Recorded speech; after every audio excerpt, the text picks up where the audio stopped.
Comenzamos lo que sería la cuarta sesión de Lenguaje, Cultura y Poder.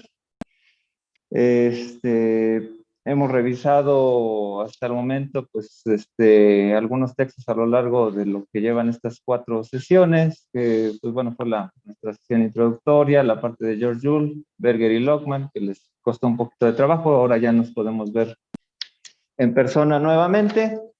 Y ahora pues vamos a revisar lo que sería algunos temas sobre el texto de Cristeva y el texto de Serrano, que en realidad son una breve introducción a lo que sería la semiótica y la lingüística.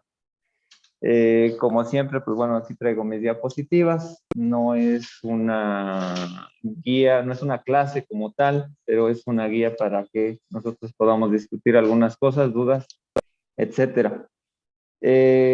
Obviamente el texto de Cristeva puede ser un poquito ecléctico en términos de que mezcla algunos términos que aparentemente podrían ser más psicológicos, más dentro de la parte psicoanalítica, pero dan un pie a introducirnos a una visión muy particular de la semiótica. Y asimismo, bueno, el texto de Serrano nos permite ir adentrándonos a lo que sería la dimensión general o las posibilidades de estudiar el lenguaje a través de la semiótica. Entonces, pues lo que vamos a revisar el día de hoy pues, sería caracterizar un poco lo que nos permitiría decir que es algo semiótico, un estudio semiótico, y plantear estas posibilidades dentro de lo que podría ser un análisis, un trabajo de investigación, etcétera, ¿no? Ya que tengo alguna serie de diapositivas que igual recuperan un poquito de lo que hemos visto. Hemos visto que, bueno, hablar del lenguaje, pues bueno, es una concepción amplia, confusa, en términos generales, y que veíamos esa metáfora desde la parte de la construcción de las palabras, ¿no? Desde por qué las cosas se llaman como se llaman, las dimensiones que señalaba George Jules sobre todas las características del lenguaje verbal, pero que a su vez el lenguaje verbal es un punto de partida para comprender otro tipo de lenguajes. Entonces, en esta dinámica, si bien nos damos cuenta que el ser humano no solamente es lenguaje verbal, sino que hay otros modos de expresión como la configuración no verbal, que sería el lenguaje de señas, los gestos, la mímica, que en algunos se presupondría que son casi de origen natural, ¿no? Pero esto al final se codifica a veces en convenciones culturales. Me refiero a los gestos y la mímica, los estados de ánimo, que si bien por ahí, incluso hay técnicas teatrales que tratan de reafirmar, por ejemplo, estos elementos de expresión básica, ¿no? Por ejemplo, si quieres sentirte triste, hazte chiquito, ¿no?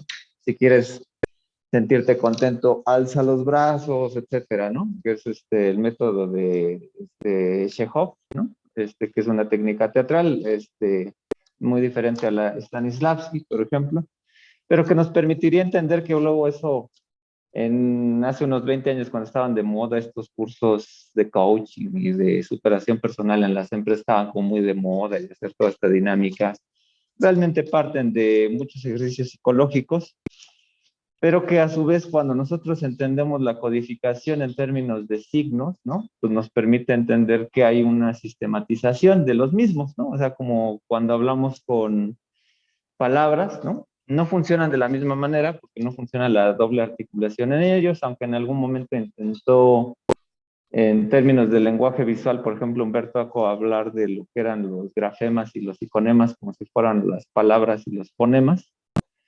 Ahorita vamos a platicar de eso, no se confundan. Es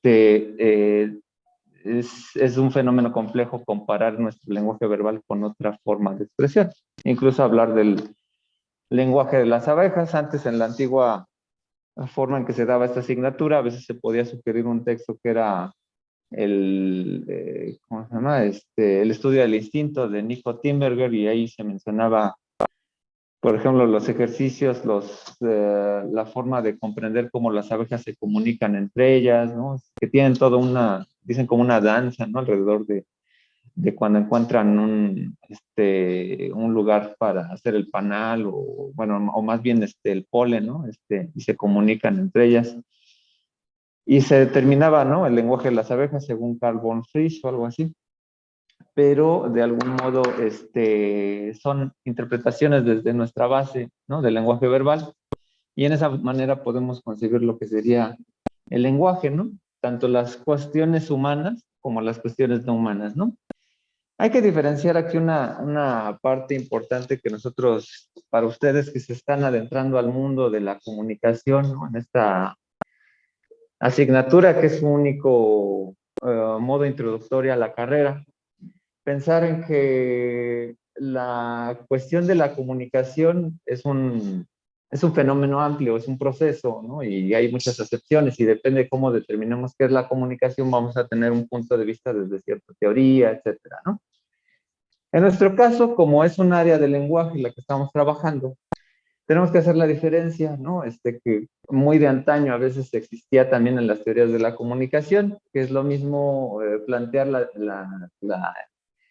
el gran dilema, ¿no? Entre la información y la comunicación, que si están estudiando ustedes ciencias de la información o ciencias de la comunicación, aunque haya una nomenclatura por la carrera, pero por ejemplo en la Complutense son ciencias y técnicas de la información, creo que así se llama la carrera, que es como que el equivalente, se ve lo mismo casi casi en términos de las teorías, pero hay el gran dilema, ¿no? De si una persona llega por aquí, ¿no? O va corriendo, ¿no?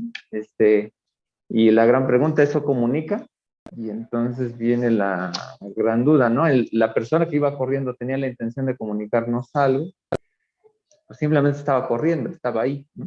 Entonces, para nosotros, en términos de lenguaje, viene una gran diferencia entre ubicar lo que es la significación a la comunicación. No quiere decir que en los estudios semióticos no se estudie la comunicación, sino que la parte medular es significar cosas. O sea, cualquier cosa que estemos viendo en la realidad nos puede dar un significado, aunque no tenga la intención el pizarrón de decirnos yo soy un pizarrón, pues o un ruido, ¿no? Que se acaba de escuchar por ahí, que, escuchamos un ruido y tratamos de entender qué significó eso, ¿no? Una alarma, qué sé yo. No tenía esa intención, a menos que cuando estás tocando el claxon, ¿no? Pues obviamente hay una intención, si hay una persona que está utilizando un artefacto para anunciar a otro de aquí estoy. Entonces ahí, por ejemplo, aquí en el ejemplo que pongo, pues igual, ¿no? Como el de la persona, un árbol, si lo vemos, ¿no? Pues él dice, oye, yo soy un árbol, ¿no? No nos vamos a encontrarlo así, a menos que seamos totalmente adoctrinados, ¿no? Por alguna visión filosófica, teológica, ¿no? Por ejemplo, de la patrística o en donde dice, es que Dios se está manifestando a través del árbol, ¿no? Ahí hay como la rex infinita, ¿no? En términos de Descartes, ¿no? O en un sentido pues, teológico, ¿no? Que dice, pues Dios se está comunicando a través de cualquier elemento que vemos en la realidad desde una perspectiva gnóstica. Salvo eso, pues a lo mejor diríamos, no, el árbol no se está comunicando, solamente está ahí, ¿no? Tiene digo, hay animales, ¿no? Que por ejemplo, sí te ahuyentan o tratan de ahuyentarte, ¿no? Ahí sí hay una intención. Pero, por ejemplo, si vemos un cartel, ¿no? Pintado en la pared, ¿no? Etcétera, si hay una intención de alguien que compremos algún producto o si es un cartel de propaganda, que nos adentremos, por ejemplo, a una religión, a un partido político, etcétera. Hay una intención de alguien, ¿no? Allí, ¿no? Entonces, en este ejemplo, pues vemos como que la gran diferencia de qué es la significación y qué es la comunicación. No significa que estén intercaladas, ¿no? Por ejemplo, si en algún momento ese cartel en miles de años es encontrado por algunos arqueólogos del futuro o por otra raza extraterrestre quizá, digamos, pues no es que se haya querido comunicar esa persona que pintó el cartel con ese extraterrestre o ese arqueólogo del futuro, ¿no? Sino que se comprende que hubo una intención comunicativa en su tiempo, etcétera, en la coyuntura, ¿no? Entonces, eh, le puede significar algo, ¿no? O sea, cuando alguien encuentra unas ruinas, ¿no? No es que esa persona del pasado se esté comunicando directamente con nosotros, ¿no? Pero sí tenía una intención de dar un vestigio, ¿no? De dar a conocer algo. Significan eso, pero también comunicaron algo. Entonces ahí es donde podemos ver esta gran diferencia que a veces se pone en diatriba precisamente entre la información y la comunicación. Hay una postura en donde se dice que un dato es un signo, ¿no? Desde cierto punto de vista.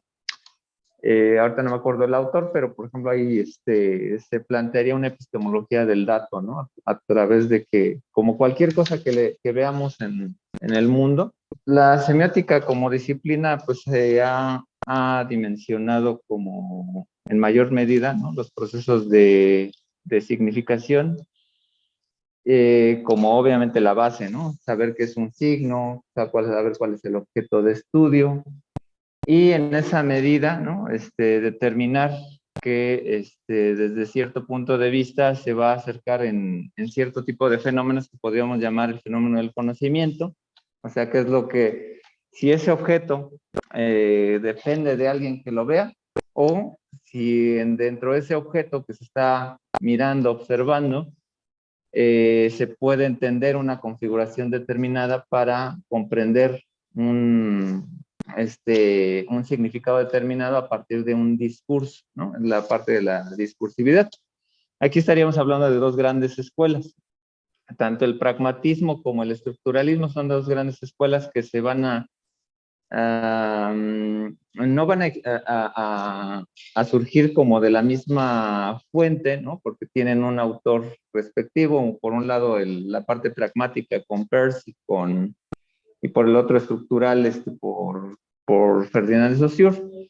Y entonces se establece esta dimensión en donde la dimensión estructural, ¿no? A veces tiene más fama, ¿no? Por la parte lingüística, y la parte pragmática se ve más bien en los estudios de lógica como tal. Entonces, desde este punto de vista es como más o menos se estaría planteando esta escisión de visiones sobre el estudio del signo, y los temas recurrentes, ¿no? En el estructuralismo, pues va a ser el estudio del discurso, muy afianzado con la parte sinotextual, ¿no? Porque, pues bueno, también la hermenéutica trabaja el texto, pero ver la raíz lingüística como para seguir analizando los objetos, ¿no? Desde el otro punto de vista se hace como teoría de la ciencia, teoría de la cognición, etcétera, incluso hasta la inteligencia artificial, como no es gratuito que en Estados Unidos y en la parte anglosajona prolifere más la ciencia ficción, ¿no? No que es bueno, en Latinoamérica hay autores de ciencia ficción como Borges, ¿no? Pero de algún modo, o fantasía, ¿no? Pero converge, ¿no? Esa parte pragmática por el discurso de la tecnología, la ciencia, etcétera, ¿no? Vamos a ver aquí un breve, eh, ¿qué será? Una breve introducción a esta parte de la semiótica a través de Serrano, precisamente que de el lenguaje, ¿no? Está siendo visto, ¿no? Desde varias disciplinas, ¿no? O sea, hay perspectivas lingüísticas, perspectivas cognitivas, lógicas, psicológicas y sociales. Y entonces, desde algún punto de vista, ¿no? Hablar del lenguaje es una parte particular desde la comunicación. O sea, cuando hablamos del lenguaje, de hecho, la mayor parte de esquemas de procesos de comunicación que nos dicen emisor, mensaje, destinatario, canal, etcétera, por lo regular como que obvian, ¿no? La parte como de la dimensión del lenguaje, ¿no? Entonces, a veces la ubican como en la parte del código o en la decodificación, ¿no? Que existe un lenguaje común, ¿no? Que se intercala entre ambos extremos. Pero desde este punto de vista, ¿no? El planteamiento ya está hecho desde pues, mucho tiempo atrás de que se hicieran estas teorías de la comunicación en el siglo XX, ¿no? Plantear lo que era el lenguaje, ¿no? Desde este punto de vista, pues, hay un cruce, ¿no? Entonces, en ese sentido, ¿no? Entonces, podemos vislumbrar, ¿no? Que hay palabras que a ustedes les van a costar a veces trabajo, ¿no? En esta dimensión, cuando hablamos de conocimiento, verdad, normas, reglas, sistema, signo, etcétera, ¿no? Pero estas categorías, ¿no? Pues obviamente están conectadas, ¿no? O sea, al final a lo mejor de la carrera, no solamente del curso o de los cursos de lenguaje, lo que ustedes logran es interrelacionar finalmente una dimensión, una red semántica que les permite comprender todo esto, ¿no? Entonces, hay una vinculación en todo, donde se les permitiría, ¿no? Dimensionar que no hay un texto inicial en todo esto, ¿no? O sea, es como un gran rompecabezas el lenguaje, ¿no? El estudio del lenguaje, ¿no? Entonces, yo sé que hay veces que muchos de ustedes se frustran porque dicen que la lectura está muy complicada. Bueno, la de Berger y Lockman, realmente, como les decía en la clase anterior, creo que para mí está de sobra para una parte del lenguaje. Creo que hay textos más profundos dentro de la teoría del lenguaje, ¿no? Porque eso más bien va desde como que pues tratar de subrayar una línea de la sociología, pero nosotros no somos sociólogos. Usamos elementos de la sociología, sí, pero no todas las ciencias de la comunicación son, pues obviamente, áreas sociales, ¿no? ¿No? Para no entrar en el dilema de qué son ciencias y qué no son ciencias, ¿no? Y que, pues bueno, o sea, como tal, no se ha escindido precisamente la comunicación como una disciplina, ¿no? Y todos, bueno, la mayor parte de colegas a veces se van a ir por un área, ¿no? Etcétera. Digo, yo tengo la maestría en antropología, pero no necesariamente me hace antropólogo un título, ¿no? Eh, de hecho, si buscara algo, pues buscaría un título de semiótico, ¿no? ¿No? O sea, que eso sí, o sea, sí se ha distinguido más como una ciencia, ¿no? Y pues para mí ha sido más bien como la conducción para explicar la comunicación, ¿no? Para otros será la sociología, ¿no? La sociología de la comunicación, que es como un punto de vista muy particular. Para algunos otros será la psicología de la comunicación, etcétera, ¿no? De hecho, en psicología sí hay una especialidad en comunicación, ¿no? Entonces, ahí viene la complejidad de cuando llegan al posgrado, se dicen, pues, pues fíjate que lo que estudiaste no es una ciencia, ¿no? Porque desde dónde lo estás articulando, ¿no? O sea, siempre es como la extensión de otra, ¿no? Pero bueno, el dilema ahí sería, eh, ¿cuál es la ciencia? Si hay alguna ciencia en esta facultad, ¿no? O sea, también sería como pelea de inválidos, ¿no? O sea, desde ese punto de vista, ¿no? O sea, no tiene mucho sentido plantear que enarbolar otra disciplina, ¿no? Que no digo que no tenga bases, por ejemplo, la sociología, hay un gran trayecto, ¿no? Pero eso es lo que estábamos viendo con Berger y Lockman, ¿no? Como decir, sí, miren, sí hay elementos tangibles sobre interpretar la realidad, o más bien la parte de articular y toda esta parte, y bueno, ahí vienen las grandes confrontaciones que espero que lleguen, ¿no? A ver en algún momento a Luhmann y a Habermas, ¿no? Que son así como que lo que está así como muy en la pugna, ¿no? De las teorías de la comunicación ya más, pues ya posmodernas, o bueno, si es que existe la posmodernidad, pero es otro rollo. Pero bueno, a lo que voy es que, bueno, desde este punto de vista, desde esta cancha, desde esta trinchera, ¿no? De la semiótica o semiología, sí hay una construcción que viene desde la antigüedad, ¿no? O sea, desde los griegos, ¿no? Nada más que antes se llamaba lógica. O sea, entonces ahí, desde ese punto de vista, sí hay como una interrelación, ¿no? O sea, desde esa dimensión, ¿no? Entonces, ahí a lo que voy es que nos vamos a conectar muy, muy bien aquí con el lenguaje, y es así como, bueno, desde este punto de vista, a lo mejor yo lo puedo justificar, ¿no? O sea, es como me pongo la camiseta de semiótica, pues bueno, ahí lo trabajamos, ¿no?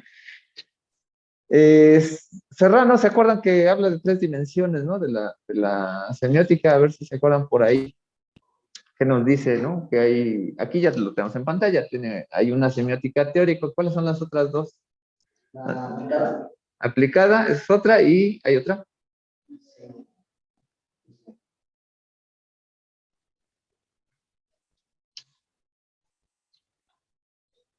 Aquí volvemos por cosas. Descriptivo. Descriptiva, exactamente. O sea, vamos a comenzar con la parte teórica, porque bueno, y eso es lo que choca, ¿no? Al alumno común y corriente, ¿no?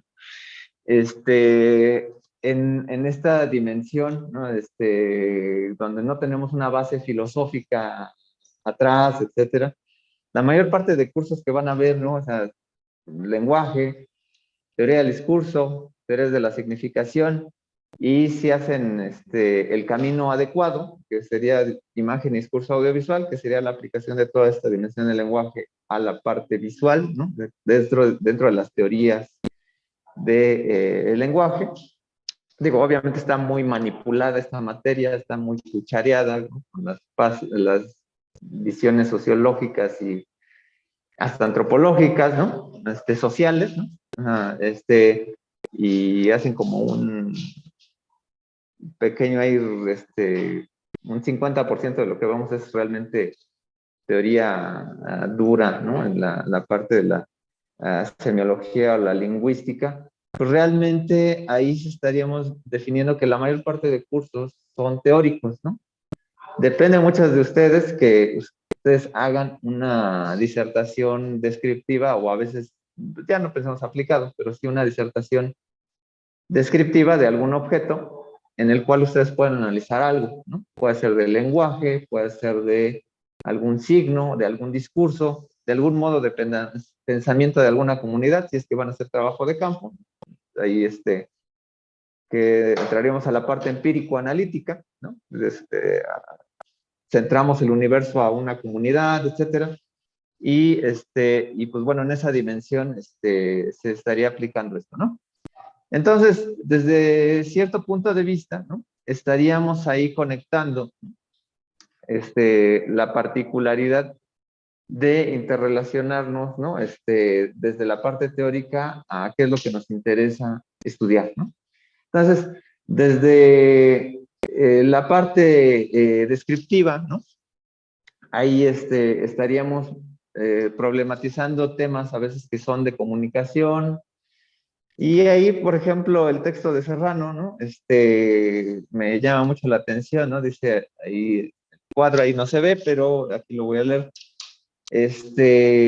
Así, por ejemplo, imaginemos una situación de intimidad y veamos los pasos del camino a la intimidad sexual, ¿no? El viaje del sexo, ¿no? Si queremos examinar las siguientes etapas, ¿no? Piénselo, por ejemplo, en un antro.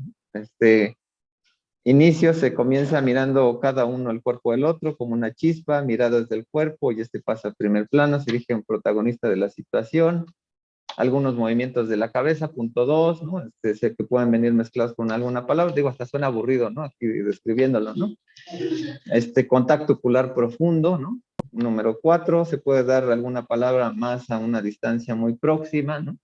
5, ¿no? Es probable que la mano coja la mano de la otra persona, ¿no? La distancia tiende a 0, el contacto corporal se inicia, ¿no? 6, el brazo de uno a la espalda del otro. 7, el brazo pasa a la cintura y hace un poco de presión, aprieta y etcétera, ¿no? Estamos describiendo una serie de pasos de un elemento social, ¿no? Cultural. Y bueno, aquí Serrano explica de una manera muy interesante, ¿no? En la página 16 del texto, que estamos describiendo el objeto, estamos describiendo algo que consideramos un objeto de estudio, ¿no? Y ahí estamos describiendo una serie de etapas, ¿no? De hecho, hasta los antropólogos, ¿no? Del siglo XX y siglo XIX, cuando iban a alguna comunidad, pues es lo que hacen, ¿no? No conocen a la comunidad, comienzan a escribir cómo es el ritual, ¿no? Y no sé, supongo que algo pasa, ¿no? En alguna comunidad determinada con algún tipo de baile. Pensemos, por ejemplo, en el reggaetón, que en realidad es como, si vemos desde ese punto de vista, pues hasta el reggaetón es como un ritual de apareamiento, ¿no? O preapareamiento, ¿no? En este sentido, ¿no? O sea, y no está mal decirlo, o sea, de hecho la mayor parte de ritmos, de música, a veces tenían esa dimensión, ¿no? De la fertilidad, en cierta manera, desde, si lo buscamos desde orígenes de los tambores africanos, etcétera, tenían rituales, o sea, no es tan, mm, eh, ¿cómo decir? No es tan alocado pensarlo, ¿no? O sea, de hecho, el ritmo del corazón, ¿no? O sea, todos nosotros, cuando nuestro corazón late de alguna manera, ¿no? A lo mejor los niños, a lo mejor no sé cómo va cambiando el ritmo, si es más rápido, luego pues, se establece y luego va más lento en las personas mayores. Entonces no sería extraño que hay veces que los gustos musicales, ¿no?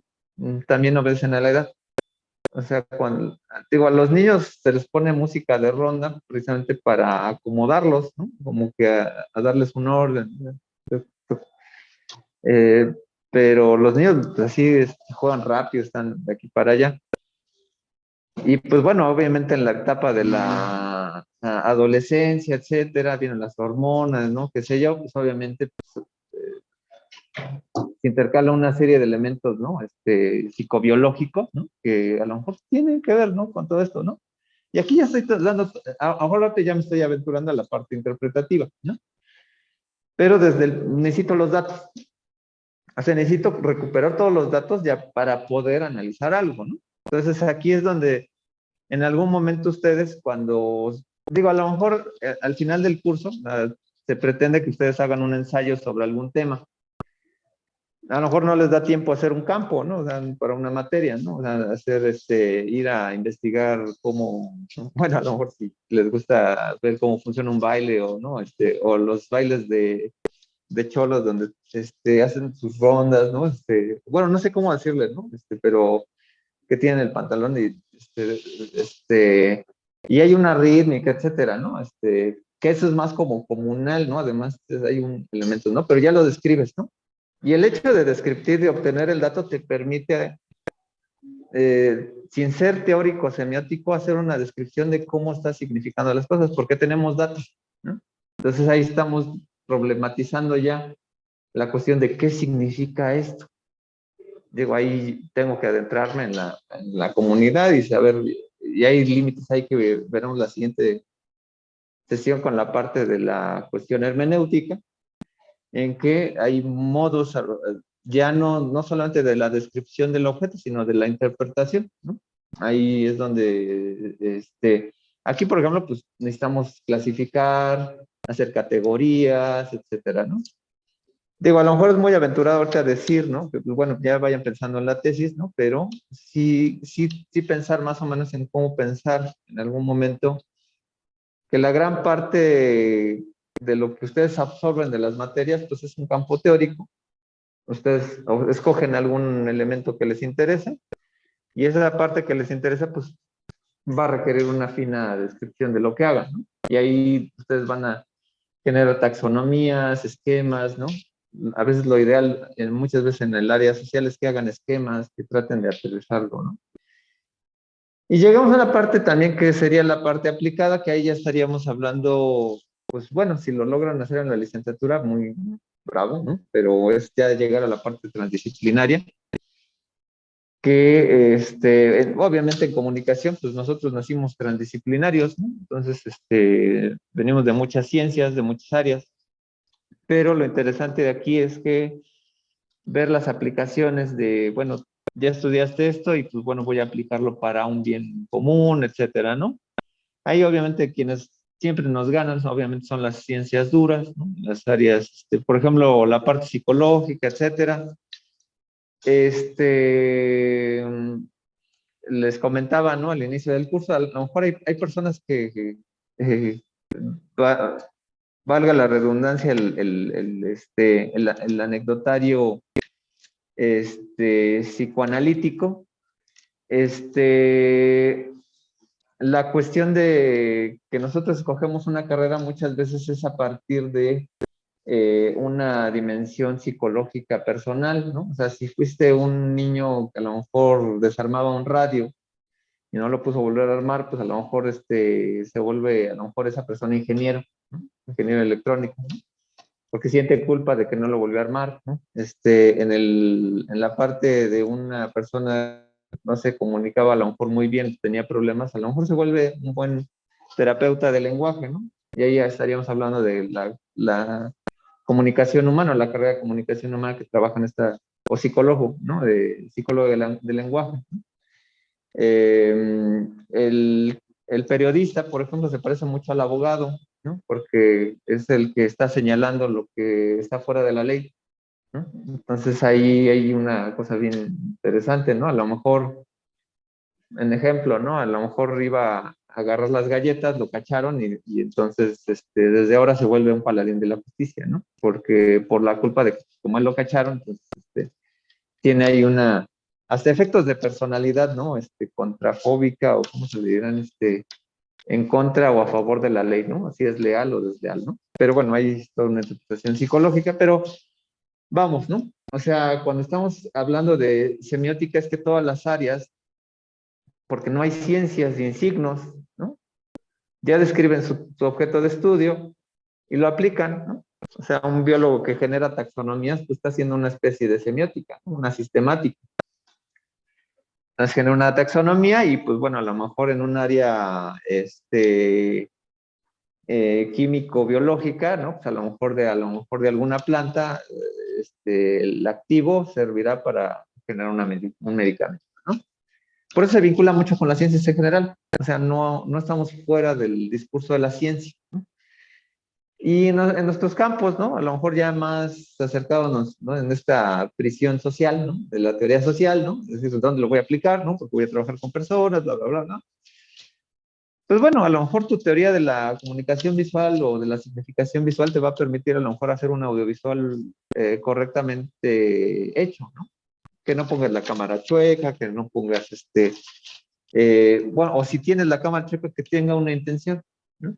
Más que nada, esos ya son efectos retóricos, ¿no? O sea, estamos estableciendo que todo lo que sepan ustedes, pues lo van a llegar a aplicar en la profesión desde cierto punto de vista. O sea, aunque lleguemos muy teóricos a la chamba, pues más o menos vas a tratar de aplicar cosas, o por ejemplo, si estás en organizacional, pues aplicas elementos de la psicología interpersonal para ver cómo está funcionando departamento y departamento, haces un plan de reestructuración de labores a partir de la comunicación, ¿no?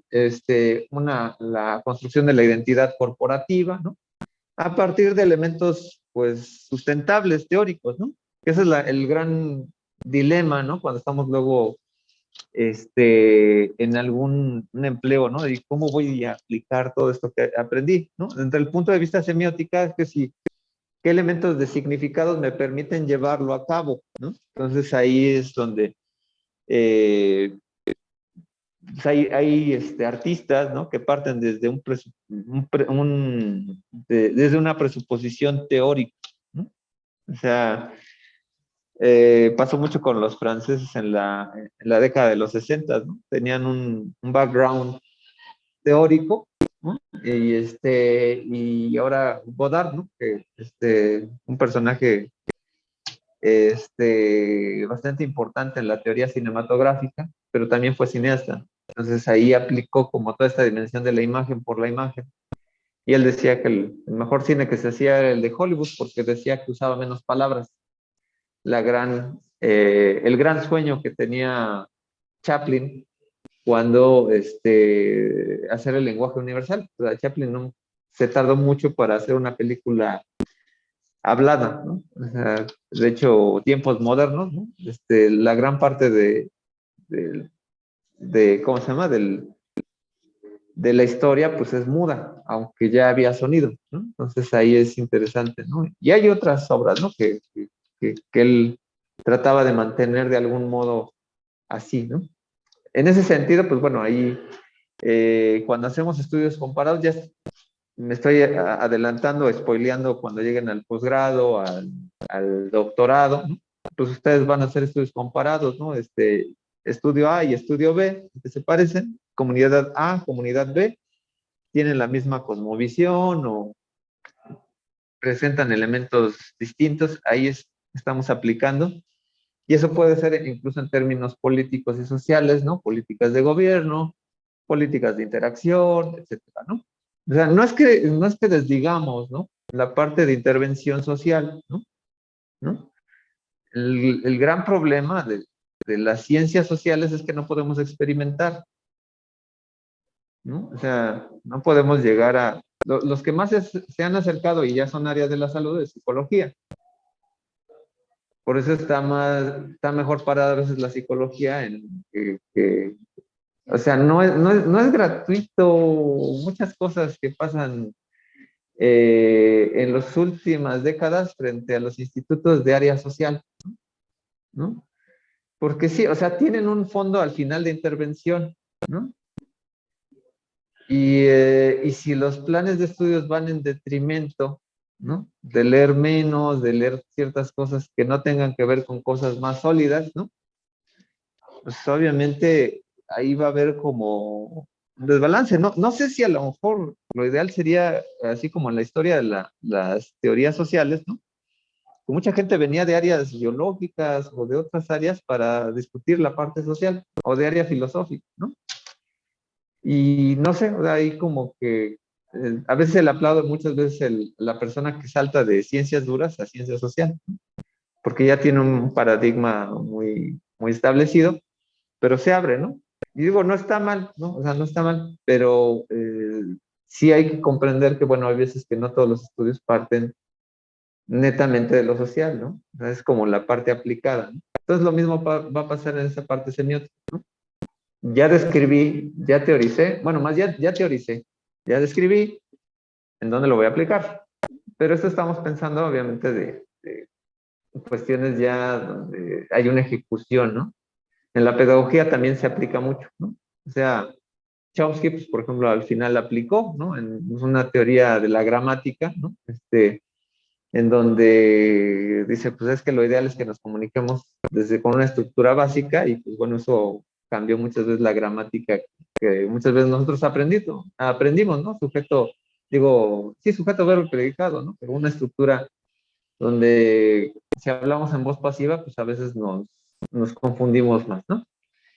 Y bueno, aquí voy a ir un poco más rápido, a lo mejor, pero vale la pena aquí señalar, ¿no? Las dos grandes escuelas, tenemos ahí a Peirce, ¿no? Y a Saussure, la escuela pragmática, ¿no? Donde su tema de investigación será el significado a partir del pensamiento y la mente, y en la escuela estructural ver el análisis del discurso como base del estudio semiótico que se mezcla mucho con lo lingüístico, ¿no? Con las palabras, ¿no? Y ahí viene esa dimensión, ¿no? Lenguaje es pensamiento, pero también lenguaje es palabra, ¿no? Entonces también son estas dos grandes dimensiones, ¿no? Obviamente hay una protosemiótica desde la antigüedad, la lógica, la retórica, la medicina con Hipócrates, ¿no? Cuando hablaba de los 4 humores, bilis negra, roja, etc. Bueno, buscaba síntomas, ¿no? Y los síntomas significan, o sea, de hecho hay materia en medicina que se llama semiología médica. Es muy diferente a lo que van a ver ustedes. ¿No? Precisamente ayer estaba hablando con un vecino precisamente al respecto, pero la parte de semiología médica es aplicada, ¿no? ¿Qué tiene el paciente? Esto le vamos a aplicar, ¿no? Digo, a lo mejor no todo se resuelve con paracetamol en la medicina, ¿no? Sí hay, o sea, se tiene que buscar el análisis fisiológico y toda la condición bioquímica con las partes de los órganos y la interacción medicamentosa, ¿no? En esa parte, ¿no? Que no vayas a componer una cosa y descomponer otra, ¿no? Que es el gran problema con la cual a veces los charlatanes de la pseudociencia dicen, no, pues es que si vas con el aleópata, pues te descomponen otra cosa. Pues obviamente un químico va a tener afecciones en general con el organismo, ¿no? Pero pues bueno, lo que se busca ahora cada vez más, que ya van en crisis de la eficacia los antibióticos. Bueno, nos quedan como 10 años, ¿no? Más o menos, ¿no? Pues ya vamos en la cuarta generación, ¿no? Después ya sería casi veneno, o sea, ya no podríamos, y se ha buscado otras alternativas, ¿no? Como los medicamentos, biológicos, ¿no? Como los bacilos, que el cuerpo se autorregule, ¿no? Y ya, o sea, digo, por ejemplo, hay bacilos, por ejemplo, si tienes una diarrea, tomas unos bacilos, ¿no? Que establecen ahí una flora, ¿no? De hecho, hay investigaciones interesantes. Una vez leí un paper sobre el consumo de vino, ¿no? En la zona mediterránea, ¿no? Porque, bueno, si ven las ensaladas, ¿no? En Mediterráneo, pues todo, le echan agua, etcétera, ¿no? Pero cuando ahora les echamos plata coloidal, ¿no? Pero las desinfectamos, ¿no? Con clorito, etcétera, ¿no? Pero durante mucho tiempo, pues la gente tomaba su ensalada, la carne, etcétera, y pues tomaba una copa de vino, ¿no? Y lo que pasa es que el vino, pues tiene cierto tipo de organismos, ¿no? Que impiden que la proliferación de otro tipo de bacterias, ¿no? Entonces ahí es donde se va determinando, ¿no? Una comprensión, ¿no? Pero bueno, por eso desde la medicina hay todo un análisis de los signos, ¿no? También hay, desde la lingüística, pues bueno, obviamente ahí tenemos asocios, ¿no? Esto, pues para que a veces luego no da tiempo, ¿no? de leer la obra como tal, pero esta obra de 1906 del curso de Lingüística General, que realmente no es una obra escrita por él, sino son apuntes de sus alumnos. Obviamente fue a estudiar a Leipzig y regresó a Ginebra a dar clases, ¿no? Y él, pues, tenía una base, filológica, ¿no? Y él estaba en contra de ver que el análisis del lenguaje a través de el estudio del tiempo, a partir de los escritos, ¿no? Y decía, no, es el estudio de la lingüística se tiene que dar a partir del habla, ¿no? O sea, de cómo hablamos en determinado momento, ¿no? Porque se pierde, o sea, del habla a lo escrito se pierde mucho. De hecho, es interesante, en el habla no existen faltas de ortografía. ¿Sí lo han pensado? ¿Por qué no hay faltas de ortografía en el habla? Porque creo que la ortografía es para darle un sentido o una definición a lo que estamos leyendo, mientras que el habla, lo mismo que estoy así, pero me da una énfasis, un movimiento que ya le da el mismo sentido. ¿Ok? Nos apoyamos en elementos paralingüísticos, dirían, ¿no? O sea, cosas que el lenguaje verbal. ¿Qué otra cosa? Pues yo diría que el habla es más fácil y sencillo de entender porque todos tenemos el mismo contexto. De que estamos hablando del mismo idioma, tenemos los mismos modismos y estamos dentro del mismo lugar, digamos. Mientras que si vamos a otros lugares, pues tienen otros modismos, otras palabras, otras concepciones. Entonces, al comunicarte, por ejemplo, en otro idioma, ahí ya estás poniendo una barrera, porque pues puede que, por ejemplo, no hables tan bien el idioma, o sí lo sabes hablar bien, pero pues también vas a tener ciertas barreras para comunicarte, no vas a entender ciertos términos, que es lo que pasa mucho cuando viajan, ¿no? Entonces, esa parte de no me puedo comunicar bien contigo o solamente con señas, porque pues, no te puedo hacer entender mi parte del modismo. Ok, muy bien. Bueno, no sé, a lo mejor ortográficamente nos vamos más a lo escrito, totalmente, ¿no? O sea, a la correcta escritura de las palabras. El habla es algo más fonético. No sé si se puede tomar como falta de ortografía, pero hay personas que sí no hablan de la manera correcta o incluso aumentan o quitan letras a palabras, las pronuncian mal. No sé eso cómo se le puede llamar, no creo que sea falta ortográfica, pero sí dicen mal algunas palabras. Ajá, ok, como el comistes o bebistes, ¿no? Por ejemplo, ¿no? El aiga, ¿no? Por ejemplo. Bueno, yo digo pantuflas y se decía pantuflas. Entonces, o sea, sí hay personas que sí, bueno, sí. Se expresa mal o dicen mal, no sé. Son errores, ahí hablaríamos de errores de pronunciación, a lo mejor, ¿no? Pero sí, o sea, sí, o sea, no, pero una falla ortográfica, pues, como, ¿dónde está lo escrito, no? Pero sí, Justamente iba a comentar eso, que la ortografía es escrita y el habla sería más como una cosa gramatical o de sintaxis. ¿Ok? Sí, en la parte sintáctica sí, o sea, pueden haber errores. No digo que no haya errores, ¿no? Pero fallas de ortografía. ¿Qué es lo que pasa a nivel verbal? Dices, "A ver, pásame la cantunfla", ¿no? Dices, pues, ¿la qué? ¿No? Hay un feedback ahí. Podemos rectificar en lo escrito, ¿no?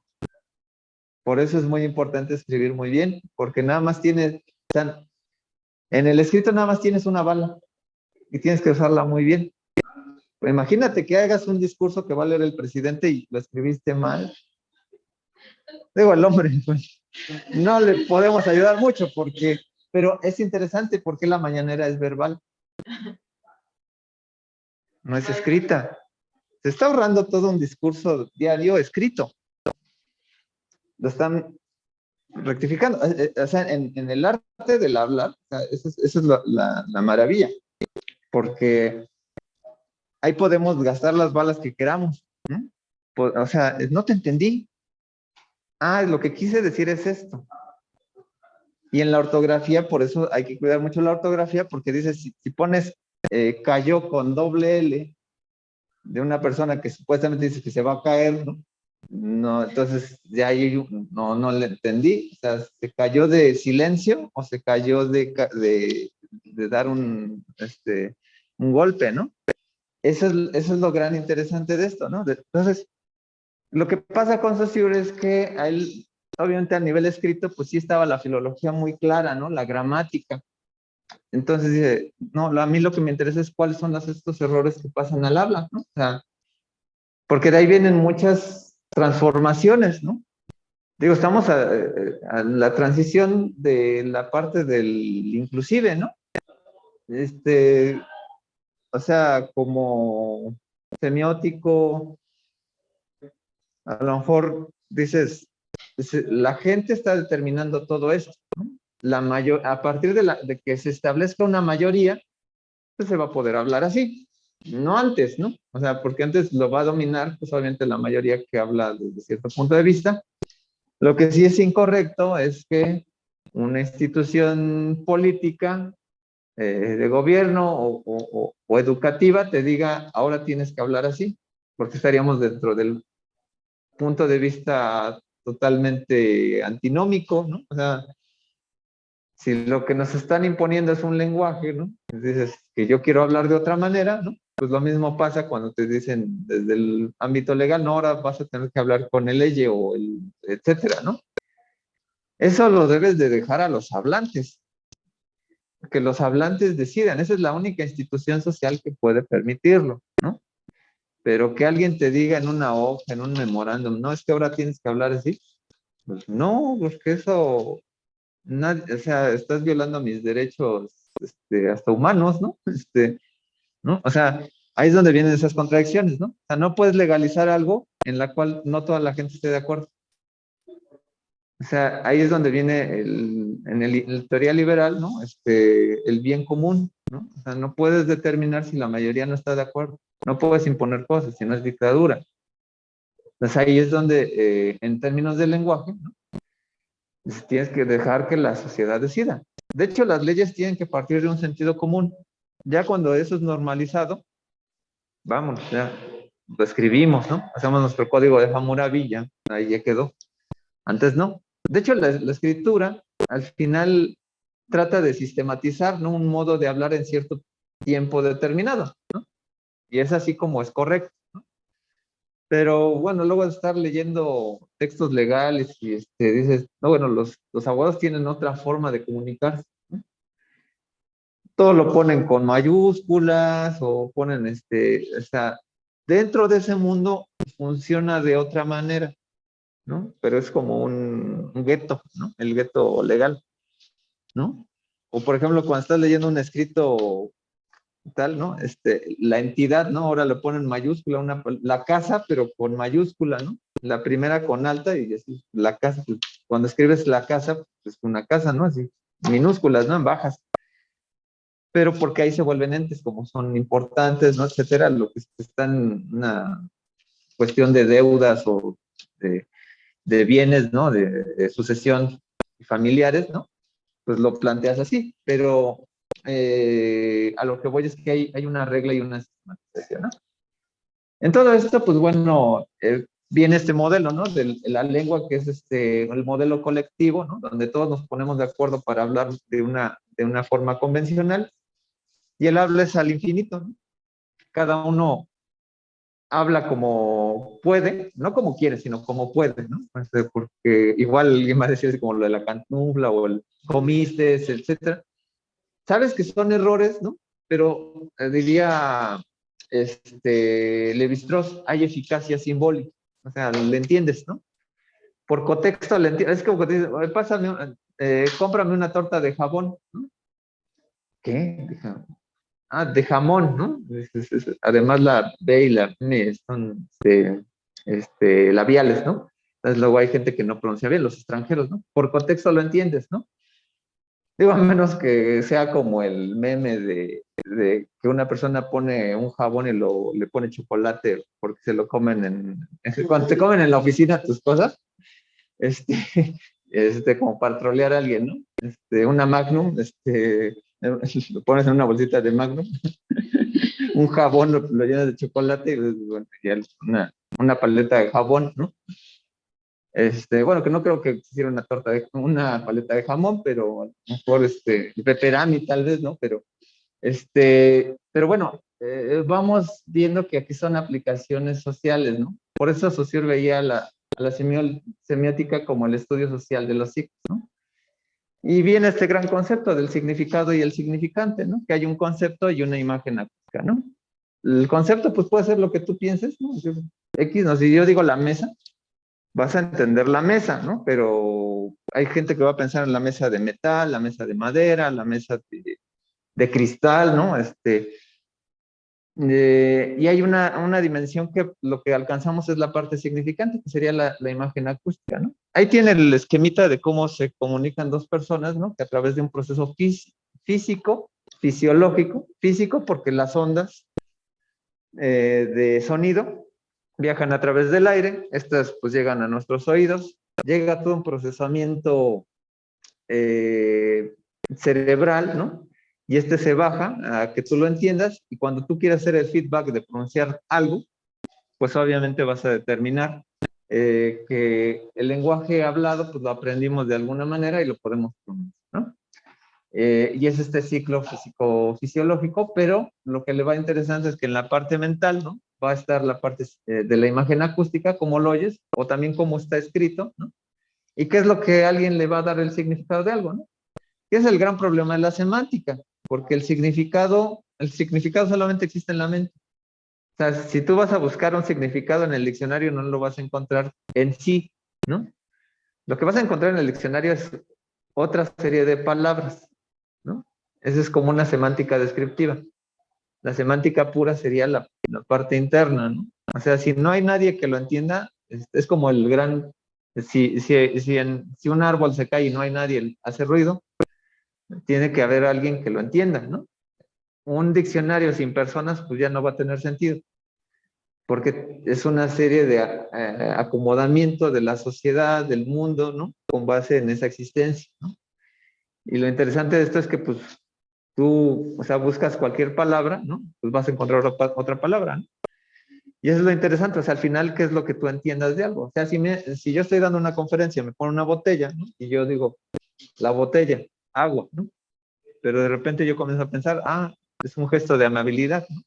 Entonces ahí yo ya estoy desprendiendo otra parte de significados de mi concepto, pero no, el concepto de botella de agua, ¿no? La parte significante no cambia. Lo que va a cambiar a veces es la parte mental, ¿no?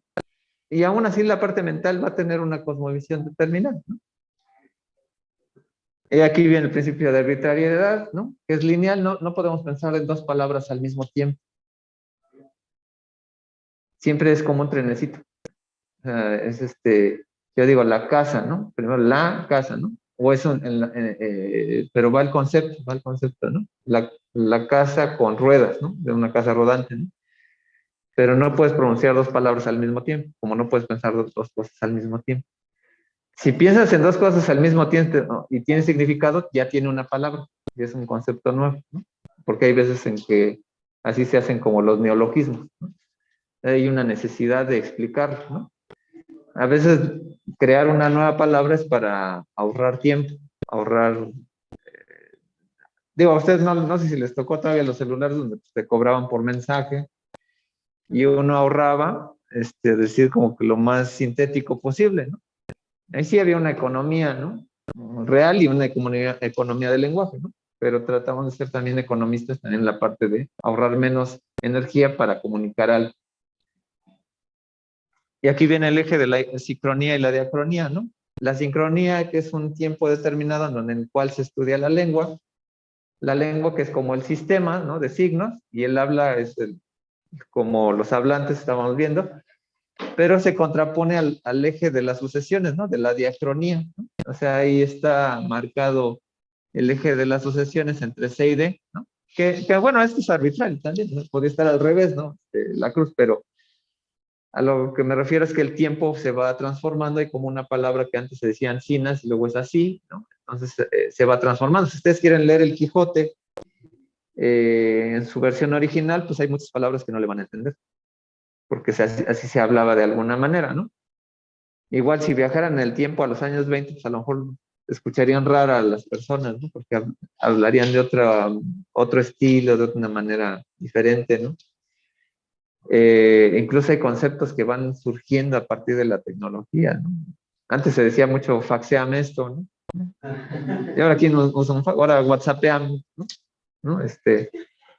Y así hay muchas palabras, ¿no? Esas palabras solamente tienen un tiempo determinado y pues, en algún momento, pues, en unos 30 años, whatsappeame, ¿qué? ¿Qué es WhatsApp, no? Van a decir, ¿no? No, pues es que antes de comunicarnos por los sensores mentales, pues texteábamos y etcétera, ¿no? ¿No? Entonces, sí, o sea, digo, por no decir que hay a lo mejor muchas otras cosas, ¿no? A lo mejor pasa en menos tiempo, ¿eh? ¿Puedo terminar de ver la clase? Sí, no hay problema, no hay problema. Ya te puse. Ok, sí, ¿qué horas tienes? 12 de diciembre. Ya ahorita ya acabamos en unos 15 minutos, ¿no? Pero sí, aquí les recomiendo un video. Busquen en Antena 3 el Daddy Melquiades, ¿no? Estuvo de moda hace algunos años, ¿no? De cómo, es de Antena 3, un viejito que, pues obviamente es un sketch, ¿no? Pero dice cómo hacer adelante, cómo hacer una canción de reggaetón para triunfar en el verano, ¿no?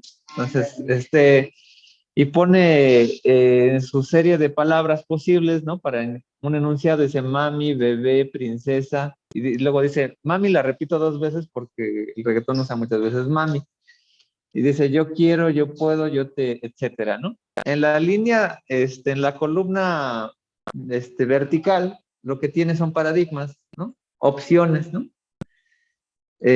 Tanto mami, bebé, princesa, etcétera, es un paradigma de un sujeto. Eh, bueno, en este caso, bueno, más bien sería como una voz pasiva, ¿no? Porque, bueno, el verbo es quien lo va a ejecutar, yo, ¿no? Yo, entonces, en este caso, más bien ahí sería como una especie de objeto, pero pues ahí está interesante la construcción, ¿no? Sintáctica. Pero lo interesante de esto es que sin ser totalmente sociurianos, ¿no? Estructuralista, Daddy Melquiades nos está explicando lo que es el paradigma y el sintagma. El sintagma es la construcción viable, ¿no? Dice, mami, yo a ver si puedo hacerlo más grande. Bueno, y es que aquí en el proyector a veces sí se ve, dice, menos. Bueno, mami, yo quiero amarte, suave, ¿no? Toda la noche, este, sin anestesia, ¿no? O algo así dice, ¿no? Y es una construcción nominal, ¿no? Que ese es un sintagma, ¿no? El resultado de varios paradigmas que tiene ahí. En realidad, este es el paradigma y el sintagma de Saussure, porque nosotros cuando establecemos una oración, vemos toda la posibilidad que tengo en mi lenguaje para articular algo, ¿no? Ya tengo, sin hacer toda una morfosintaxis analítica en el momento, yo automáticamente aplico la utilidad, el uso, ¿no? La funcionalidad de lo que voy a decir, ¿no? Es más de cómo me voy a dirigir, ¿no? Haces un acto retórico, ¿no? O sea, si yo quiero que mi mamá o mi papá me dé permiso para ir al antro, ¿no? Hola papito, hola mamita, ¿cómo estás? A decir, hola madre, quiero que me des dinero para ir al antro, ¿no? Hay como que el lenguaje, aunque sean a veces el mismo sujeto, ahí tenemos opciones, ¿no? Que es una red semántica, a lo mejor sería como un paradigma de una misma palabra, pero son opciones, ¿no? Pero la opción es determinar cuál va a ser nuestro sujeto, nuestro verbo, nuestro objeto, y así lo aplicamos, ¿no? Entonces, está interesante, digo, ya la parte donde canto reggaetón ya no está así tan padre como toda la explicación, pero es interesante, ¿no? Y bueno, llegamos a la parte persiana, ¿no? Esta a lo mejor no voy a ahondar mucho, pero bueno, quiero decirles que Peirce era un hijo de un matemático, fue químico, dices que va a ser un químico hablando de lenguaje, ¿no? Pero se enfocó a la parte de la lógica. De hecho, muchas veces o muchos textos van a hablar de Peirce como un triángulo, etcétera, pero el símbolo que tenemos en pantalla es como un símbolo químico, porque dice todo lo que hay en la mente es como un compuesto. Lo que hacemos es desmembrarlo, separarlo, ¿no? Sabes que una mezcla se hace por métodos físicos, ¿no? Y una separación de compuestos por métodos electromagnéticos, ¿no? Ahora con el bosón de Higgs, pues ya se espera separar la propia materia para construir otro tipo de materia, ¿no? Bueno, desde un principio teórico, ¿no? Que por eso el miedo, ¿no? De que se iba a explotar el universo, etcétera, ¿no? Es una forma de confirmar que más allá del átomo hay cosas más pequeñas, ¿no? Y hay la teoría unificada de las 4 energías, fuerza fuerte, fuerza débil, ¿cómo se llama? Fuerza electromagnética y ya no me acuerdo la otra, pero bueno. Pero se plantea, ¿no? Desde todo este discurso de la ciencia, que Peirce dimensiona que en la mente lo más importante es determinar qué es lo que hay, ¿no? Entonces, hay algo que nos afecta, o sea, por ejemplo, vemos un pizarrón, determinamos que eso nos refiere a algo, porque lo estoy interpretando bajo una convención, como en una suerte, por ejemplo, del eje de la sincronía y la diacronía, en un tiempo determinado, ¿no? Si yo, por ejemplo, estoy leyendo, veo un chico que está vestido de otaku, ¿no? Y dices, bueno, a lo mejor no se bañó, etcétera, ¿no? Y ya dice, bueno, pero si la ve la abuelita religiosa, dice, es un demonio, ¿no? Está vestido de dragón, ¿no? Dices, ¿no? ¿No? Y el dragón desde la cosmovisión occidental cristiana colonial, pues es el demonio, ¿no? Cuando toda la tradición, pues obviamente oriental, pues tiene toda la tradición de la tradición de la sabiduría, ¿no? Entonces ahí es donde se interrelaciona toda esta parte, ¿no? De lo que él llega a hablar de lo que es el representamen, el objeto y el interpretante, ¿no? Una parte va a apelar como a la parte gramática, otra a la lógica y otra a la retórica, ¿no? O sea, cómo está establecido como en una forma de establecerse eso que estamos viendo, cómo eso se refiere a un modo de pensamiento dentro de la mente, o sea, lo que es la lógica. De hecho, hablar de objeto, pues es también como hablar de signo, porque cualquier cosa que digamos objeto, pues puede ser, o sea, no hay un objeto en la realidad, ¿no? Lo que les decía, así como no hay una fruta en la realidad, ¿no? Si no hay ejemplos de fruta, pues no hay vamos a encontrar ejemplos de objetos, ¿no? Y el interpretante, pues es una forma o convencional. El interpretante también es un sinónimo de hábito o de costumbre, ¿no? Y bueno, va a ser mucho énfasis en la lógica, se lo voy a adelantar, ¿no? Hace toda una serie de elementos de clasificación de signos, Luego llegará un señor que se llama Morris y hablará de que la lógica, la gramática y la retórica se deberán llamar sintáctica, semántica y pragmática, o sea, de cómo están organizados los signos con relación a otros signos, que es la parte sintáctica, la relación de los signos con los objetos que representan y los signos con los usuarios, que es la parte pragmática, ¿no? Es la parte como aplicada, ¿no? O sea, en cierta forma esta misma triada, ¿no? De la parte teórica, descriptiva y aplicada, ¿no? En realidad no puede converger aquí en la misma dimensión, ¿no?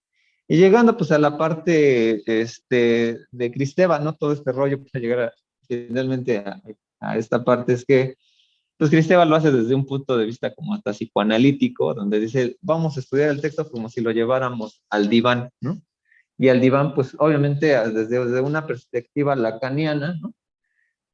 Bueno, obviamente Freud descubrió el inconsciente, ¿no? Que somos presas de nuestro organismo y que no, todas las decisiones que tomamos están determinadas por una cuestión inconsciente, ¿no? Pero al llamar inconsciente ya le pone palabra. Entonces hay una parte que se pierde. El inconsciente, cuando lo verbalizas en la consulta, ya se pierde. Ese es el gran trabajo de Lacan. Lacan lo que hace es someter toda la teoría de Saussure y la aterriza a la visión del lenguaje. Entonces, el gran descubrimiento de Freud es el inconsciente, cuando el de Lacan es el del sujeto, porque el sujeto se comprende a través del lenguaje. Y en esa dimensión es como a través del lenguaje nosotros podemos determinar que lo que sentimos en consulta, pues solamente se puede interpretar a partir del texto que dices en consulta, desde un esquema pues, lacaniano, ¿no? Entonces, ahí lo que pasa con Kristeva es que está sometiendo esta teoría del discurso como si pudiéramos llevarla a un diván y solamente a través de lo que nos diga el discurso es lo que vamos a encontrar aquí, ¿no? Entonces, ahí la visión del discurso tiene que ser un análisis exhaustivo, tomando en cuenta este valor de las estructuras significantes que tiene cada uno de estos, ¿no? Se mezcla mucho esta parte de la filosofía y la semiótica porque al mismo tiempo es una ciencia que puede intervenir con cualquier otra ciencia, ¿no? Hay semiótica en cualquier ciencia y todo conocimiento surge de la filosofía, ¿no? Desde un punto de vista analítico, ¿no? Entonces, y esto también lo decía Morris y también lo decía Peirce, ¿no? O sea, Morris decía, la semiótica es el organón de las ciencias porque además de que ser una ciencia más, o sea, es la ciencia de la cual todas las ciencias dependen, ¿no? O sea, es una metaciencia, en cierto sentido. Entonces, la semiótica genera modelos, ¿no? Puede o no tener que ver con la ideología de las ciencias, ¿no? Sabemos que luego en la academia siempre hay política, ¿no? Ahora está muy de moda criticar a CONACYT, etcétera. Pues es que siempre ha habido, ¿no? Siempre ha habido políticas gubernamentales sobre qué es lo que se atiende o no se atiende, ¿no? Los grupos académicos van a favorecer cierto tipo de investigaciones y otros no. Esa es la parte ideológica, pero la semiótica pues, a veces también puede comprenderlo o no puede interesarle, ¿no? O sea, la política académica o puede irse por el mismo discurso tal cual, ¿no? Y pues bueno, sí tiene sus derroteros sociales, ¿no? Obviamente cuando hablamos, por ejemplo, de ahora que estuvo mucho lo del Sonora Grill, ¿no? Etcétera, ¿no? Hay un modo de significación precisamente, ¿no? En determinar cómo operan cierto tipo de negocios. Y pues obviamente hasta la parte marxista, ¿no? De análisis, pues que bueno, hubo luego cruces, ¿no? De teorías que mezclaban el marxismo con la parte de lo que significa, ¿no? Por ejemplo, Baudrillard, ¿no? Por ejemplo, hablaba de el valor de la mercancía, los valores del signo, ¿no? El valor de significación, puede tener una mercancía, etcétera, ¿no? Y pueden haber actualizaciones, ¿no? De esas dimensiones, ¿no? En términos sociales, ¿no? Y ahí es donde, pues, bueno, Kristeva es búlgara, ¿no? Pero sí se apoya mucho en la parte de la teoría rusa formalista, ¿no? De analistas que se salieron un poco del régimen marxista y comenzaron a meter cosas psicologistas, ¿no? Y entonces lo que hace Kristeva pues, es bajar toda esa teoría rusa de la significación para explicar pues, obviamente estos grandes preceptos de que están dentro de la cuestión europea del estructuralismo, ¿no? Y obviamente en la literatura pues hay muchos aspectos que durante mucho tiempo en la semiótica estructural discursiva, pues la literatura fue un consentido porque se podía analizar qué era lo que significaba un discurso determinado, reducirlo a partículas. Y aquí hay otra cosa interesante, cuando se analiza un texto es como pensando en el álgebra. En el álgebra nosotros, el arte del álgebra es simplificar, ¿no? Si puedes decir de otra manera, 10 octavos, puedes decirlo en 5 cuartos, ¿no? Ya el 5 ya no lo puedes dividir en más, ¿no? Porque eh, ya no podrías dividirlo en otra dimensión, a menos que fuera un número, ¿cómo se llama? En decimales, ¿no? Pero ahí sería otra posibilidad, pero lo que hacemos en el aspecto discursivo es reducir cuántas palabras pueden sobrar, ¿no? Y puedo entender el mismo texto, ¿no? Es una visión hasta como greimaciana, pero en el aspecto literario a veces se trata de reducir esa parte, ¿no? Hay aspectos lógicos, ¿no? Esto ya a lo mejor lo vimos con Peirce, ¿no? Se puede analizar la parte de la moda, ahí Roland Barthes, ¿no? Lenguaje y semiótica, pues bueno, aquí voy a ir adelantando que en realidad lo que hace Serrano, pues ya lo vimos un poco con George Jules, lo hace un poco más explícito en todas las características, ¿no? Del lenguaje, que es especializado, ¿no? La fonética, sí puede ser discreto en términos de que podemos, esta parte del ejemplo de la torta de jamón o jabón, ¿no? Es una, que podemos separar o identificar como se parecen algunos fonemas, pero son diferentes, ¿no? El feedback, por ejemplo, esta parte de lo que hablamos del lenguaje verbal, ¿no? Que podemos rectificar. Hay un significado, hay una arbitrariedad, ya lo decía Saussure. La linealidad, pues obviamente también la decía Saussure. El desplazamiento es que podemos hablar de cosas que no han pasado o cosas que van a o cosas que ya ocurrieron o cosas que no han pasado, pero a través del lenguaje le podemos dar sentido, ¿no? Lo que luego le llamaremos performatividad, lo veremos en la sesión 8 por ahí cuando hablemos de la identidad. La creatividad, ¿no? Él habla que es un idiolecto, ¿no? Que se confronta al sociolecto como habla la colectividad, pero por ejemplo el lenguaje inclusive es parte de la creatividad, ¿no? De la gente, ¿no? Es una forma muy particular de verlo, ¿no? La tradición cultural, ¿no? La famosa quesadilla sin queso, por ejemplo, ¿no?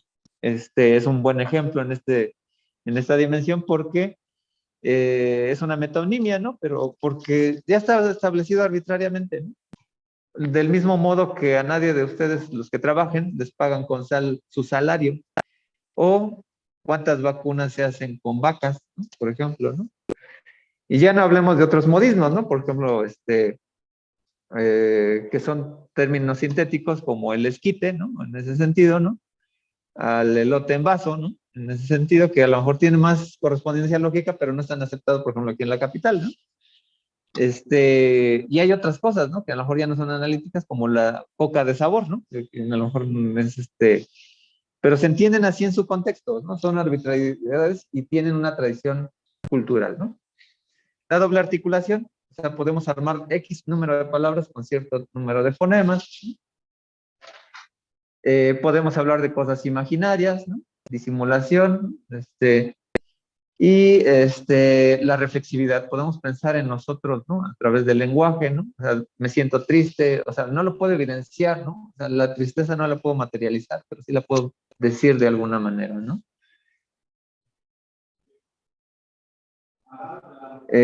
Traducirlo a otros idiomas, generar argumentos.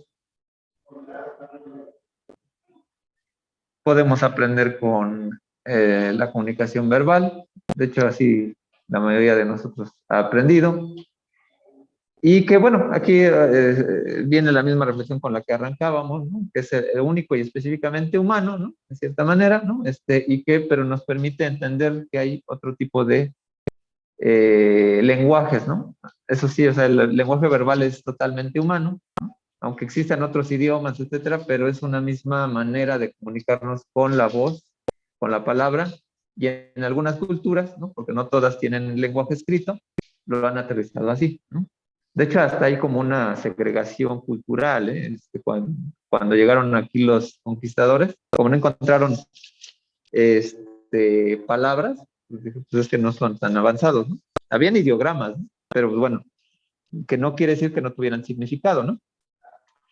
Y bueno, la parte no verbal, ¿no? Que pues obviamente también tiene sus características, ¿no? Que establece como la interdependencia, que es la parte como que a veces nosotros utilizamos la parte verbal como para comunicarnos, ¿no? Como efecto paralingüístico. Nos ayuda mucho a darle veracidad a nuestro mensaje, ¿no? Por ahí había una serie que se llamaba Lie to Me, que Miénteme, ¿no? Es donde había un analista de mentiras, ¿no? Y era muy interesante precisamente ver que la gente luego cuando no te ve a los ojos parece que algo oculta, ¿no? Dice, a ver, ¿quién de ustedes, no? Juanito y Pedrito, tiró la leche, ¿no? Y para allá, para acá, ¿no? Entonces, ahí entonces, incluso hasta en los animales parece, hasta el perrito que está regañando está así, ¿no? Es muy biológico, ¿no? Es inevitable, ¿no? O sea, siempre se mantiene, o sea, no podemos quitar nuestra parte no verbal. Algo vamos a comunicar con esto, ¿no? Hay elementos que no son racionales, ¿no? Son emotivos, expresan, ¿no? También genera parte de la creatividad artística, ¿no? También asemejan elementos culturales, ¿no? Señas, ¿no? Los italianos son muy dados a eso, ¿no? Las manos, ¿no? Nosotros también, ¿no? Tenemos más leperadas, ¿no? Pero usamos mucho las manos, ¿no? Podemos ser elementos especializados, ¿no? Esto y solamente esto significa algo, ¿no? Esto es interesante, ¿no? Cuando hacemos etnografía, lo podemos describir. Y bueno, no tan rápido. Si bien la manifestación del lenguaje es por naturaleza verbal, ¿no? O sea, por eso la metonimia de hablar del lenguaje, ¿no? Lengua, ¿no? La idea de la lengua de signos permite ubicar otros fenómenos de significación diversos, ¿no? Y pues podemos ahí hablar de una infinidad de lenguajes que tienen que ver o no con el discurso visual, ¿no? Y ahí, pues aquí es como la parte de cierre, ¿no? Podemos hablar que existe el lenguaje de la historieta, cómic, etcétera, ¿no? Porque hay estructuras que se repiten, ¿no? Tienen su estructura, un cómic, ¿no?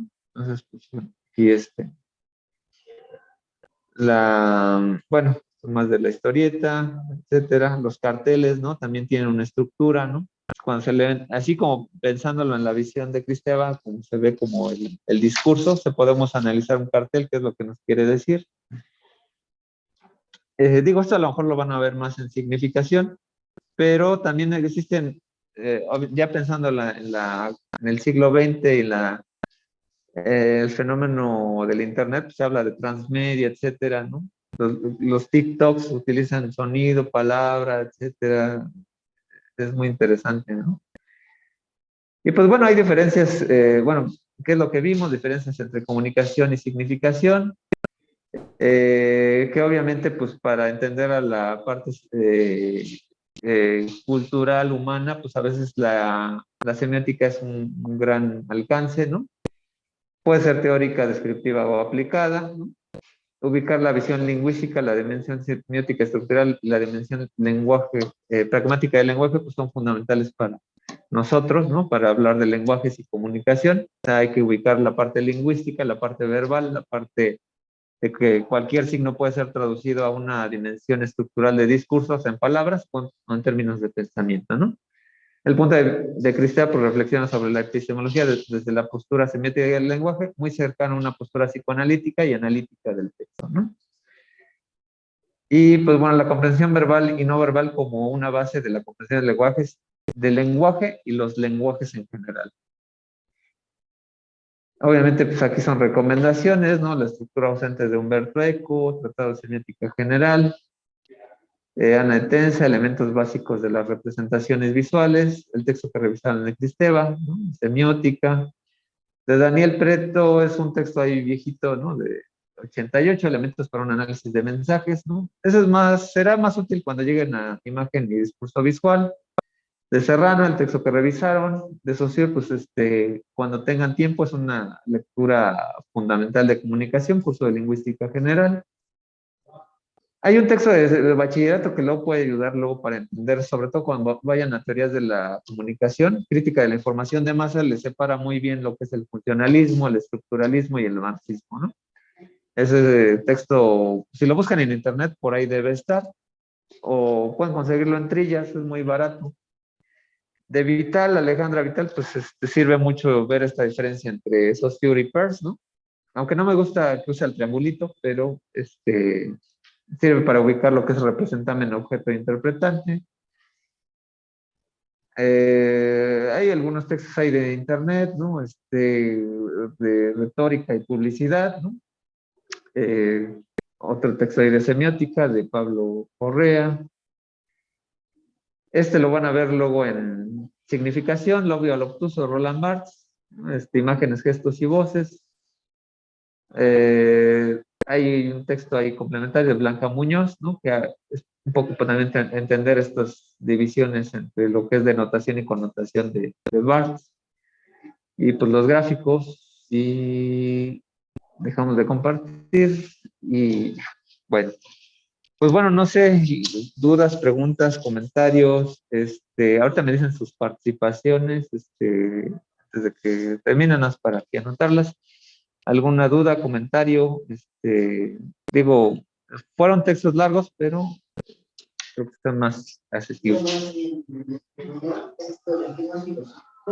Honestamente me perdí el hilo, ¿no? La violencia. Ahorita acabo de escuchar que la finalidad hablaba de los sujetos. Ok, sí, o sea, la palabra escrita ayuda mucho a conceptualizar al sujeto. Y de hecho, ahorita que ustedes están llevando introducción al pensamiento político moderno, la concepción del sujeto es fundamental para las ciencias en general, o sea, no solamente para el pensamiento político, sino que el sujeto en la modernidad determina que nosotros podemos pensar por nosotros mismos, no por un Dios, ¿no? Y en esa dimensión, lo que estaríamos situando es que en la dimensión de los estudios del lenguaje, sin sujeto no hay nada. Sin sujeto que interprete o no signifique, pues no hay intención de estudiarlo. Por eso antes la lengua escrita era filológica y pues era a lo mejor hasta el lenguaje de Dios. En esta parte, dentro de la parte estructural, se traduce muchas veces la visión social. Dentro de la parte pragmática, si no hay un bien determinado así enfáticamente con lo social, sí va a haber una conexión en términos de la preocupación de que un signo significa algo para alguien. Y a partir de ese alguien, no es que ese alguien sea una persona en totalidad, sino que es una cosmovisión. Entonces ahí es donde dice el discurso, cuando estamos leyendo un discurso, estos significados operan a partir de un ente colectivo que le da un significado. O sea, la cultura está simplificada en un texto, ¿no? Entonces, cuando analizamos un texto, en una suerte de sintetizar este principio matemático bello de la simplificación, es determinar que hay ciertas particularidades de ese texto que se pueden reducir. O sea, a lo mejor un texto de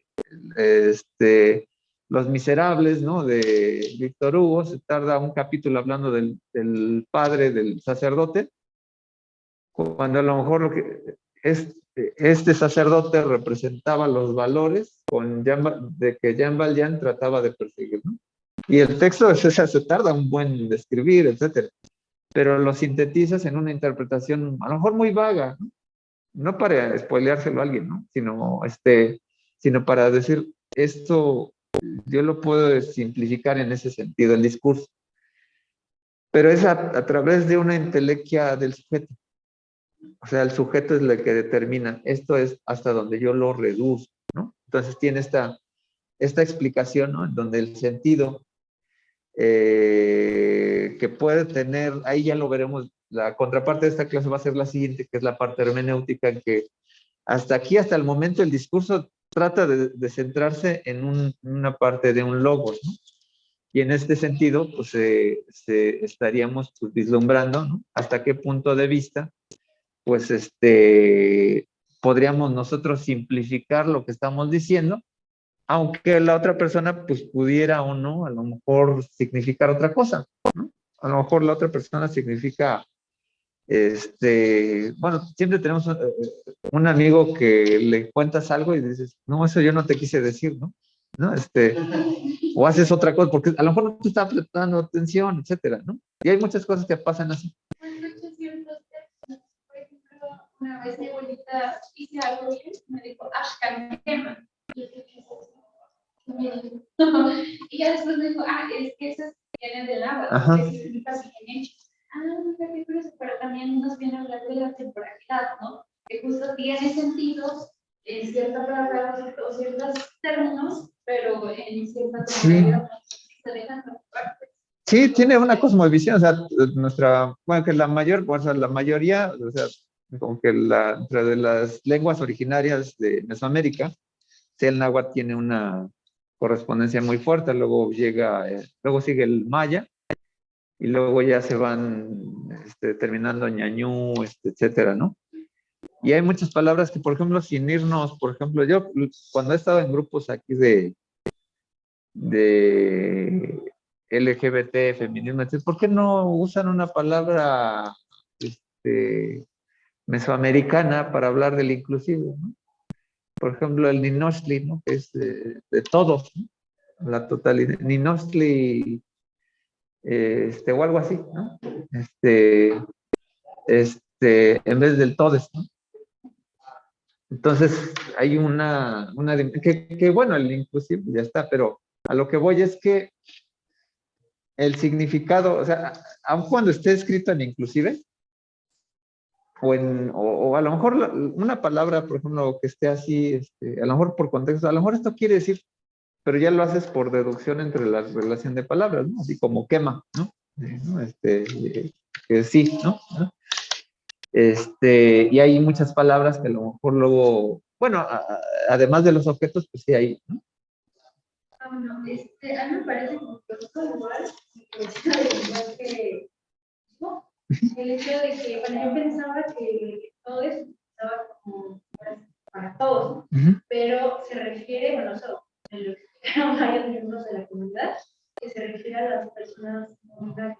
Ajá, sí. Bueno, es que trata de incluir a todos, o sea, bueno, usando el inclusive gramatical de la RAE, ¿no? Que, o sea, como decía Vargas Llosa, si ya existe, ¿no? Nada más que el todos, todas y todos, pero precisamente trata de incluir a los que no son binarios, ¿no? Digo, el problema ahí, yo que convivo luego con muchos abogados entre semana, porque me dicen, el problemón es legal, ¿no? Porque, o sea, tú podrás tener tu autoidentificación, pero si tú incurres en un delito, o vas a la cárcel de mujeres o a la cárcel de varones. No puedo arriesgar a una persona o a una comunidad por la autoidentificación, también por su propio riesgo, ¿no? Entonces es el sexo de nacimiento, para no incurrir en esta tergiversación de lo que es luego dicen el género de nacimiento, no, sino el sexo de nacimiento, ¿no? Ahí lo mando, ¿no? Pero precisamente ahí, en la cuestión de las palabras, ¿no? En la parte social sí se vale, ¿no? O sea, en ese sentido sí se busca, o sea, de hecho, suena muy romántico, ¿no? O sea, buscar así como la determinación, ¿no? Ya muchas veces se buscó en los últimos 30 años, ¿no? Hablar de femenino y masculino, presidente, presidenta, ¿no? De hecho, lo correcto entonces sería decir presidento, ¿no? En esa lógica, ¿no? Entonces el presidente ya era un inclusive, ¿no? ¿No? Bueno, ya no hablemos del perro, el perro Bermúdez, que es el que inventó el verdadero inclusive, ¿no? ¿No? El tirititite, ¿no?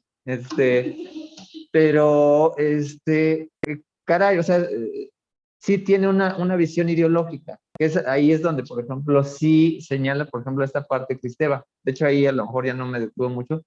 Por la parte del discurso del lenguaje sí tiene una carga ideológica, que sí desde un punto de vista analítico, a lo mejor cuando vayan a significación, cuando vean a James Webb, sí hay una carga ideológica del lenguaje que solamente podemos alcanzar por redes semánticas interpretativas. Porque como bien les he dicho, la semántica pura es inalcanzable. Podemos llegar a una semántica descriptiva. ¿Qué es lo que quiere decir? Pero estoy diciendo palabras. O sea, lo que tú tengas en tu cerebro, pues ahí es otra cosa. Si yo digo mesa y tú estás pensando en una nube, pues, pero lo codificas. O sea, cuando digas, es como lo de los colores, ¿no? Si una persona, ¿no?, abstrae el color rojo, ¿no?, en su mente como un verde, ¿no? Entonces, cuando yo digo rojo, a lo mejor lo ve verde, pero lo que le dices cuando ve ese mismo verde, ¿no?, le va a decir rojo, ¿no? La palabra significante es el del peso, ¿no? Y es lo que pasa, por ejemplo, lo que se busca con el inclusive es que con una palabra determine muchas cosas, ¿no? Que ahí sí a nivel gramatical, pues a mí me confunde mucho el X, ¿no? Y la arroba, ¿no? Eso, ahí, desde cierto punto de vista, son faltas de ortografía, ¿no? Digo, me podrán ahí crucificar precisamente por decir esto, pero hasta cierto punto de vista, pues bueno, es como ¿cómo se le dice? Cuando deseas algo así como, o sea, ya sé qué significa eso, ¿no? Pero quieres que le pongas ahí como la palomita, ¿no? Entonces, o sea, puede sonar como berrinche, ¿no? Porque ya se comunica, o sea, se entiende o se sobreentiende, ¿no? O sea, porque vamos, a nivel verbal hay rectificación. Si yo me equivoco de algo, digo, ok, yo te digo, ok, ¿quieres que te diga compañero? No fue mi intención decirte compañero o compañera, ¿no? O sea, si tú quieres que te diga compañero, dime, yo te digo compañero. O sea, porque precisamente es social. Y ahí es donde viene la actualización del habla, ¿no? Y eso es lo maravilloso, ¿no?, del habla. O sea, nos podemos equivocar, tenemos derecho a equivocarnos, ¿no? Y sí, o sea, y el problema a lo mejor, sí, a lo mejor, digo, ¿a cuántos no se nos ha ido a lo mejor una falta de ortografía? Pero eres consciente de que es una falta, ¿no? A veces mis PowerPoint, ¿no?, digo, lo estoy haciendo a las 3 de la madrugada, ¿no? Pero se me puede ir, no es justificación, pero cuando digo en clase, ay, miren, se me pasó ahí pero lo digo, ¿no? Malo es cuando dices, o los memes, ¿no?, con faltas de ortografía, pues ya no los posteas, ¿no? ¿No? Como que a mí me da pena, ¿no? La verdad, ¿no? Muy buenos, ¿no? ¿No? Pero tienen falta, ¿no? O sea, y sí, ahí viene un eletos, ¿no? ¿Quién lo dice? Pero bueno, esa es la parte interesante, ¿no? De hecho, esta es una parte muy profunda ya de la ciencia del lenguaje, ¿no? Ya no nos metamos en si son ciencias de la comunicación, pero sí ciencias del lenguaje, ¿no? O sea, sí están más sustentadas en esa dimensión. Digo, por eso soy como de esa banda que sí se metió a la semiótica, porque aquí sí veo cosas tangibles. No, o sea, no soy el arrimado de psicología ni el arrimado de sociología, ¿no? No, aquí yo estoy tratando de sustentar, ¿no? La semiótica sí tiene casa propia, ¿no? Y pues se ha enarbolado, ¿no? Bien, ¿participaciones? ¿Ha pedido? Dávalos.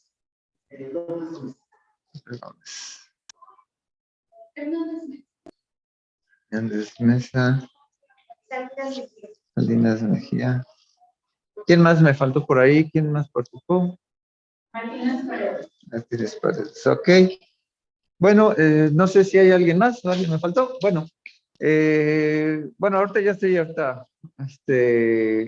ya tengo la lista definitiva. Entonces, pues, ya ahorita espero que ya la siguiente semana estemos al corriente con lo de sus trabajos y tareas, no se preocupen. Y pues bueno, ojalá siga abierta la facultad. Entonces, nos vemos en 15 días. lo pueden revisar el material. Digo, ahora creo que, salvo que me llamaron, siempre algo pasa en mis transmisiones, pero creo que ahora sí se vieron todas las diapositivas. Nada más lo único que voy a hacer es pegar el principio y la parte donde me interrumpieron, pero pues bueno, ahí va a estar en la plataforma y nos estamos viendo dentro de 15 días, ¿no? ¿Vale? Muchas gracias.